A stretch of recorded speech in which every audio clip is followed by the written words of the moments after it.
sejahtera bagi kita semua. Kita berjumpa kembali dalam Suara Penggembalaan Gereja Isa Al-Masih Jemaat Banyumanik. Hari ini kita akan merenungkan kebenaran firman Tuhan yang terdapat di dalam Kitab Kejadian pasal 4 ayat 8 sampai 15. Di sini dikatakan bahwa kata Kain kepada Habil adiknya, "Marilah kita pergi ke padang." Ketika mereka ada di padang, tiba-tiba Kain memukul Habil. Adiknya itu lalu membunuh dia. Firman Tuhan kepada Kain, "Di mana Habil adikmu itu?" Jawabnya, "Aku tidak tahu. Apakah aku menjaga adikku?" Firman-Nya, "Apakah yang telah kau perbuat ini? Darah adikmu itu berteriak kepadaku dari tanah. Maka sekarang terkutuklah engkau, terbuang jauh dari tanah yang mengangangkan mulutnya untuk menerima darah adikmu itu dari tanganmu." Ayat 12, "Apabila engkau mengusahakan tanah itu, maka tanah itu tidak akan memberikan hasil sepenuhnya lagi kepadamu.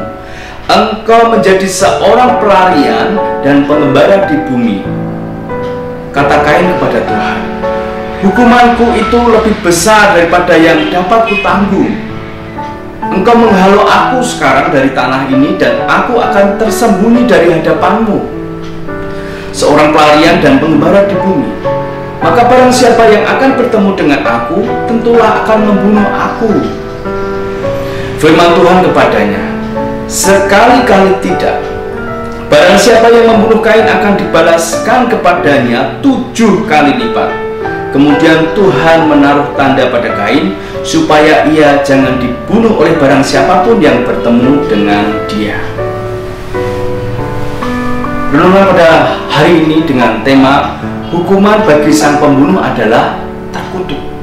Sangat ngeri, bukan? Pembunuh dikutuk oleh Tuhan. Hukuman yang sangat berat bagi seorang yang melakukan pembunuhan.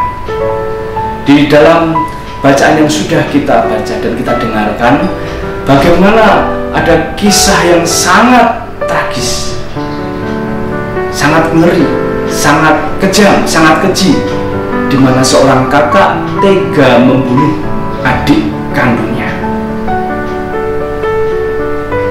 Tentu ini ada persoalan sebelumnya, ada masalah sebelumnya, di mana berawal dari iri hati Kain kepada Habil atas persembahan korban yang persembahan Kain tidak didengarkan oleh Tuhan. Terus berakibat Kain iri hati kepada Habil. Dan seperti firman Tuhan di ayat-ayat sebelumnya dikatakan bahwa ketika kita tidak berbuat baik, dosa itu mengintip, menggoda, dan Kain tidak bisa menguasai dirinya, sehingga ia mengupayakan dengan segala cara supaya bisa membunuh Habil. Saudara yang terkasih di dalam Tuhan, membunuh membuat seseorang semakin tidak menghormati Tuhan. Seperti bacaan yang kita baca tadi, ketika Kain ditanya oleh Tuhan, ya dia dengan tidak sopan menjawab pertanyaan Tuhan, mengabaikan, tidak peduli, tidak tunduk, tidak hormat. Mengapa Kain bersikap seperti itu pada Tuhan? Ya karena Kain sudah dikuasai oleh dosa, dan bahkan dia sudah berbuat dosa membunuh Habil. Kecemasan, ketakutan itu menghinggapi Kain. Dia sangat takut sehingga dia tidak bisa berkata yang baik, berkata jujur pada Tuhan. Bukankah dia tahu bahwa Tuhan itu mengetahui sampai ke dasar hatinya? Tetapi ya karena Kain sudah dikuasai dosa dan sudah berbuat dosa, sehingga dia tidak bisa menghormati Tuhan. Ini sangat fatal akibatnya. Dan ketika Kain dikutuk oleh Tuhan, kita jadi teringat bagaimana ketika Adam tidak mendengar suara Tuhan tapi mendengar suara Hawa, menuruti kemauan Hawa, sehingga Adam diusir dari Taman Eden. Tetapi pada waktu itu tanahnya yang dikutuk oleh Tuhan. Tetapi dalam kasus ini sangat ngeri karena dikatakan terkutuklah engkau Kain. Wah, ini sangat ngeri. Kenapa? Sudah menghilangkan nyawa seseorang. Ketika Kain berdosa, Kain dikutuk oleh Tuhan, dan tanah yang diupayakan oleh Kain tidak bisa menghasilkan hasil panen yang menyeluruh. Ini suatu penghukuman juga.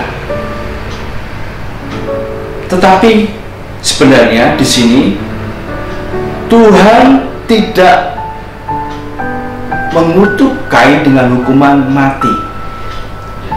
Tuhan tidak membunuh Kain, tidak membalaskan nyawa Habil kepada Kain.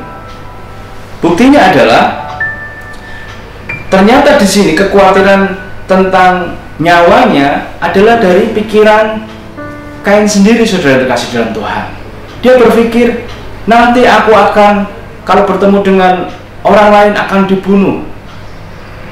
Ya, siapa orang lain pada waktu itu? Bukankah kita masih mencatat ini Kain dan Habil? Ya, tentu saja ada saudara-saudaranya, ada Adam, ada Hawa, mungkin juga ada anak-anak Adam dan Hawa yang lainnya yang tidak tercatat dari Alkitab. Ya, ketakutan untuk dibunuh karena dia sudah melakukan pembunuhan. Dia sangat takut. Tetapi kemurahan Tuhan, bahwa memang Tuhan tidak suka dengan pembunuhan, maka ia tidak akan membunuh Kain meski Kain sudah berdosa. Tuhan menghukum atau memberi pembelajaran kepada Kain akibat perbuatannya itu, dan Tuhan mengusir Kain dari tempatnya, seperti ketika Tuhan menghukum Adam dan Hawa dari Taman Eden. Dan supaya apa? Ketika mereka diusir, supaya mereka mengusahakan kesejahteraan kembali, mengusahakan dari nol. Wah, ini sangat berat. Kemarin sudah nyaman karena berdosa, kemudian diusir dan harus mengupayakan. Tetapi kemurahan Tuhan yang sangat baik dan bahkan teramat baik adalah ketika segala kekhawatiran Kain akan hidupnya, ketika kekhawatiran tentang nyawanya, keselamatan hidupnya, semua itu diserahkan kepada Tuhan. Tuhan pun berbelas kasih kepada Kain, dan Tuhan memberikan perlindungan. Janjinya tidak akan ada orang yang membunuh Kain. Kalau ada, akan dihukum Tuhan. Suatu pembelajaran bagi kita hari ini adalah bagaimana Tuhan sangat baik. Tuhan sangat peduli kepada orang yang minta ampun dan bertobat kepada Tuhan. Tuhan akan menyertainya dan akan melindunginya. Pelajaran yang sangat menarik adalah bahwa sangatlah berat hukuman bagi orang yang sudah membunuh orang, membunuh sesamanya. Tetapi sekalipun dosa kita besar, firman Tuhan menjadi pengharapan bagi kita. Ketika kita mengakui dosa kita dan berserah kepada Tuhan, Tuhan mengampuni dan memberikan perlindungan. Ini Tuhan yang baik, Tuhan yang sangat luar biasa kebaikannya. Kita patut bersyukur kepada Tuhan yang sangat baik itu. Untuk itu, mari terus kerjakan perbuatan yang baik sehingga kita dijauhkan dari gangguan dari ancaman berbuat dosa. Kalau kita senantiasa berpikir yang baik, berpikir positif, melakukan hal yang baik, dan kita akan melakukan tindakan-tindakan yang baik sehingga dosa tidak menjadi ancaman bagi kita. Kiranya renungan firman Tuhan jadikan pengingat bagi kita semua untuk hati kita terus bersukacita. Jangan panas, jangan muram muka kita. bukankah senyuman kita itu juga bisa menjadi berkat? Kalau kita seperti Kain sudah berbuat baik, tetapi sudah mempersembahkan korban, tetapi tidak didahkan Tuhan, jangan khawatir, Tuhan tetap akan membalaskannya. Dan kita bisa terus mengupayakan, kita boleh tetap bermuka gembira dengan senyum. Dengan senyuman itu kita bisa memberkati orang lain. Tuhan Yesus memberkati.